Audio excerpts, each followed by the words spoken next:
العليم الكريم إن الله وملائكته يصلون على النبي يا أيها الذين آمنوا صلوا عليه وسلموا تسليما محبت سے پڑھ لیجیے الصلاۃ والسلام علیک یا سیدی یا رسول اللہ وسلم علیک وعلی آلک واصحابک یا حبیب اللہ الصلاۃ والسلام علیک یا سیدی یا رسول اللہ وسلم علیک وعلی آلک واصحابک یا رحمۃ للعالمین. تیری رحمتوں کا دریا شریعوں میں چل رہا ہے, مجھے بھیک مل رہی ہے, میرا کام چل رہا ہے, اور تیرے نام کا وظیفہ میری زندگی کا حاصل, تیرے نام کا تصدق میرا نام چل رہا ہے. اللہ سبحانہ و تعالیٰ کی حمد و ثنا تاجدار کائنات حضور خاتم الانبیاء صلی اللہ علیہ وآلہ وبارک وسلم کی بارگاہ میں ہدیات صلاۃ و سلام کے بعد نہایت ہی ذی وقار قابل سات کرام محترم و مکرم قبلہ چاچا جی محمد رفیع گجر صاحب جیدہ مجدوہ برادران اسلام, میری انتہائی خوش بختی کہ میں ایک اس شخصیت کے سامنے لب کشائی کا اعزاز حاصل کر رہا ہوں جو میرے والد گرامی کو جانتے ہیں. ہم لوگ جانتے ہیں آپ کو, لیکن میں یہ فخر سمجھتا ہوں کہ میں اپنے والد گرامی کے جاننے والوں کی خدمت میں حاضر ہوں, اور یہ میرے آقا کا فرمان ہے کہ کسی کے جانے کے بعد اس کے دوستوں سے اچھا سلوک اس سے وفا ہے. اور یقیناً یہ گواہی دیں گے بزم معاشر میں کہ تیری اولاد تیرے نقش قدم پہ تیرے آقا کے گیت گاتی رہی. میں طالب علم رہا ہوں اور طالب علم ہوں, اور میں یہ جملہ یہاں پہ بول سکتا ہوں کہ یہ مجھے تو کیا میرے ابا جان کو بھی جاننے والے ہیں. اللہ ان کو صحت اور تندرستی عطا فرمائے, اور ان کا یہ امتحان اللہ تعالیٰ بیماری کی نعمت سے صحت والی نعمت میں بدل دے. بیماری اکثر ہم امتحان سمجھتے ہیں, بہت بڑا زوال سمجھتے ہیں, یہ اللہ کی طرف سے ایک مقام پر بڑی نعمت بھی ہے. تب جب حضور علیہ السلام نے ارشاد فرمایا جب تک بندہ بیمار رہتا ہے تب تک اس کے گناہوں کو دھویا جاتا ہے, اس کے گناہ مٹائے جاتے ہیں. یا رسول اللہ جب گناہ ختم ہو جائیں گے ارشاد فرمایا پھر اس کے درجات بلند کیے جاتے ہیں. میرے چاچا جی کی نسبتیں بڑی پکی ہیں, نسبتیں بڑی خوبصورت ہیں, اور کام بڑے خوبصورت ہیں. رب یہ چاہتا ہے جب یہ میری بارگاہ میں آئے تو ایک مقام سے آئے. میرا اللہ ان کی زندگی کی کاوشات کو اور زندگی کی محنتوں کو اپنی بارگاہ میں قبول کروائے. یہ 3 رفیق ہیں میرے شہر میں, ایک صاحبزادہ محمد رفیق چشتی صاحب تھے, ایک بابا محمد قاضی محمد رفیق چشتی شالوی صاحب ہیں, اور ایک یہ محمد رفیق گجر صاحب ہیں. یہ ایک تاریخ ہے حافظ آباد کی, اور سرزمین حافظ آباد میں ان کی خدماتیں اہل سنت والجماعت بڑی نامور اور نامی دیکھیں. اللہ ان کو مسلک کی خدمت کے صدقے صحت اور تندرستی والی زندگی عطا فرمائے. کہہ دو آمین. میرے برادر مکرم نے, میرے برادر طریقت نے مجھے موضوع دے دیا, اور موضوع محفل کے مخالف نہیں, محفل کو ذرا آگے بڑھانے والا ہے. محفل ہے سیدنا غوث الورا کے نام پر, محفل ہے 11ویں شریف کی, مگر انہوں نے کہا کہ یہ مہینہ ہے شہادت امام حسن کا. تو سیدنا امام حسن کا ذکر ہونا چاہیے, آپ کی شہادت کا تذکرہ ہونا چاہیے. تو اس حوالے سے بات عرض کروں, سیدنا امام حسن وہ ہیں جن کے ایک بیٹے کا نام سیدنا عبدالقادر جیلانی ہے. محبت سے کہہ دو, پیار سے کہہ دو, ایک بیٹے کا نام سیدنا عبد القادر جیلانی ہے جس کے ایک بیٹے کی دین کی خدمات کا عالم یہ ہے، امام حسن کا عالم کیا ہوگا؟ دیکھو نا، سیدنا امام حسین رضی اللہ تعالیٰ عنہ کی بڑی خدمت ہے، بڑا مرتبہ ہے، اور وہ 12 بندے جن کو ہم اسنا عشری آئمہ کہتے ہیں وہ سارے آپ کی اولاد سے ہیں، لیکن جب 12 کی تعداد مکمل ہوئی، 11 کی تعداد مکمل ہوئی تو کس کی عظمت کا سورج چمکا؟ اسے سیدنا عبد القادر جیلانی کہتے ہیں۔ کتنا بڑا پیارا بیٹا ہے جو تعارف ہے اپنے اجداد کا۔ غوثی اعظم رضی اللہ تعالیٰ عنہ باپ کی طرف سے حسنی ہے، ماں کی طرف سے حسینی ہے، اس لیے ان کو کہتے ہیں نجیب الطرفین، دونوں طرف سے سجد ہیں، دونوں طرف سے سجد ہے، آل رسول ہے۔ اب آل رسول میں امام حسن کا تذکرہ کرتے ہوئے مجھے سہارا لینا پڑے گا اس بات کا کہ یہ آل، یہ نسل فضیلت والی سرکار سے یا سرکار کے بعد نہیں ہوئی، ان کو اللہ نے ابراہیم علیہ السلام سے عظمتیں دینا شروع کر دی، ان کی عزتیں، ان کی عظمتیں جناب سیدنا اسماعیل علیہ السلام سے شروع کر دی۔ خاندان مصطفیٰ ہو کے آدم علیہ السلام سے لے کر آج تک یہ شان والے ہیں، مرتبے والے ہیں، عزت والے ہیں، فضیلت والے ہیں۔ یہ جو لفظ امام کا لفظ آتا ہے ان کے اسم مبارک کے ساتھ، یہ کیوں آتا ہے؟ یہ سیدنا ابراہیم علیہ السلام کی وجہ سے آتا ہے۔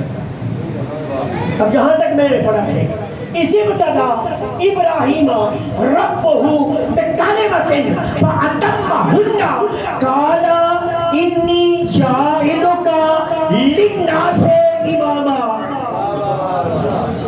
جب قرآن مجید سنتی ہے تو کہتے ہیں، جب قرآن مجید پڑھا جائے تو ڈٹ کے کہتے ہیں، میں پھر پڑھتا ہوں، پھر آپ نے کہنا ہے وَإِذِ ابْتَلَىٰ إِبْرَاهِيمَ رَبُّهُ بِكَلِمَاتٍ فَأَتَمَّهُنَّ قَالَ إِنِّي جَاعِلُكَ لِلنَّاسِ إِمَامًا۔ یاد کرو اس وقت کو جب جناب ابراہیم علیہ السلام کو ہم نے چند کلمات سے آزمایا اور پھر وہ اس میں کامیاب ہوئے، پھر وہ اس میں کامیاب ہوئے تو ہم نے ان کو پوری نسل انسانی کا امام بنا دیا، ہم نے ان کو لوگوں کا امام بنا دیا۔ جب یہ بات ہوئی نا امام بنانے کی تو دعا، جب آپ اس جگہ پر تھے جب بشارت دی گئی کہ تم انسانیت کے امام ہو، تم رہتی دنیا تک بطور امام کے، کائنات کے امام اور مقتدر ہو گئے، تو جناب ابراہیم علیہ السلام نے وہی پہ دیکھا نا کہ رحمت پوری جوش پر، تو کسی نے کہا رحمت کی پورے جوش پر میں بھی نہ تھا کچھ بے خبر، تجھ کو تجھی سے مانگ کر مانگ لی کائنات، تجھ کو تجھی سے مانگ کر اچھا رہا منگتا دے رہا۔ بہت سے کہو یار قالا ومن ذریتی، یا اللہ یہ امامت میری ذریت میں رکھ دے، یہ امامت میری ذریت میں رکھ دے، میری آل میں رکھ دے، میرے خاندان میں رکھ دے۔ رب نے ارشاد فرمایا لا ینال عہد الظالمین، ظالموں کے لیے وعدہ نہیں کرتا، جو عادل ہوگا وہ امام ہوگا، جو عادل ہوگا وہ امام ہوگا۔ اب یہاں پر نئی بات عرض کرنے لگا ہوں، صرف تصدیق کے لیے، صرف تصدیق کے لیے، یہ ان کو پتا ہے لیکن اکثر بیان نہیں کرتے، ہم ڈرتے ہیں۔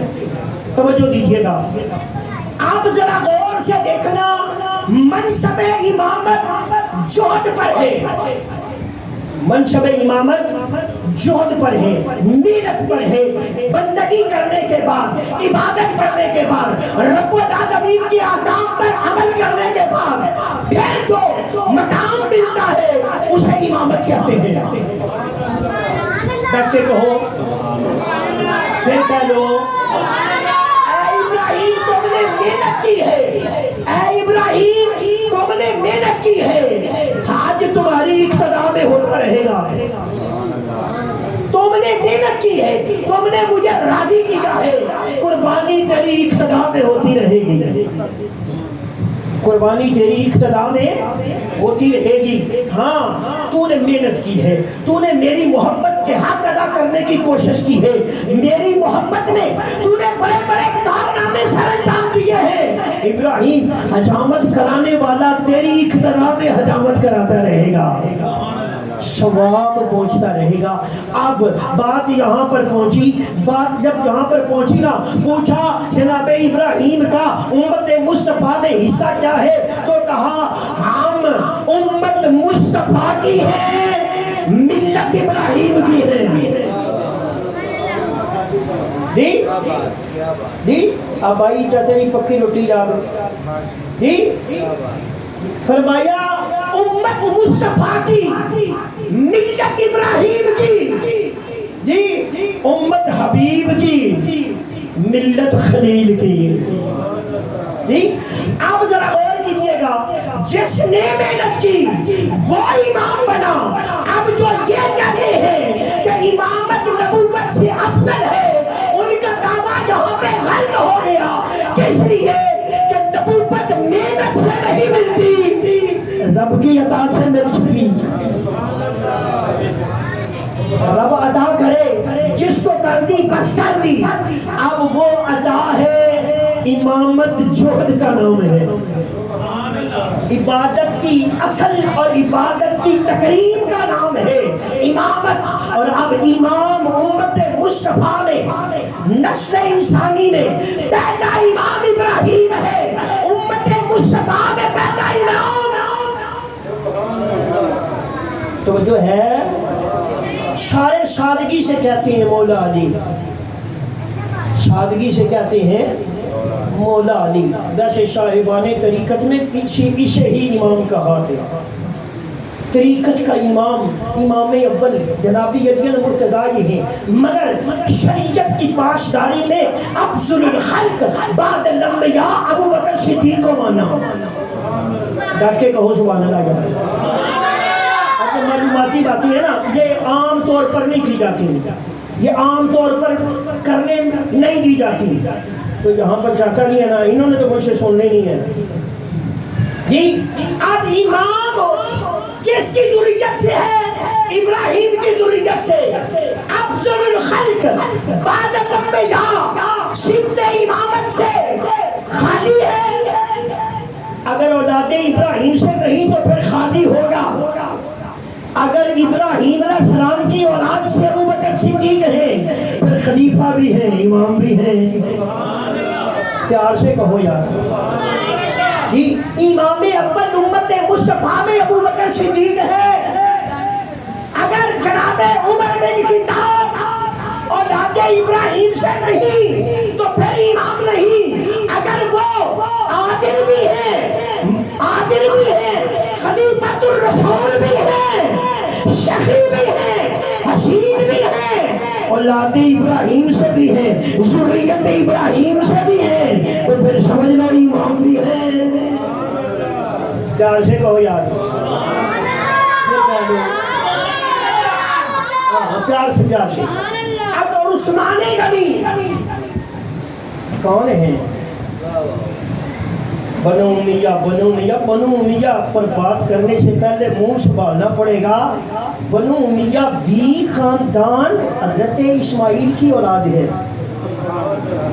اور ارشاد فرمایا وَاتَّبِعْ مِلَّتَ ابراہیم حنیفہ، ابراہیم کی ملت اور ان کی اتباع تم پر واجب ہے۔ اور پھر قرآن مجید میں ارشاد فرمایا جو ملت ابراہیمی پر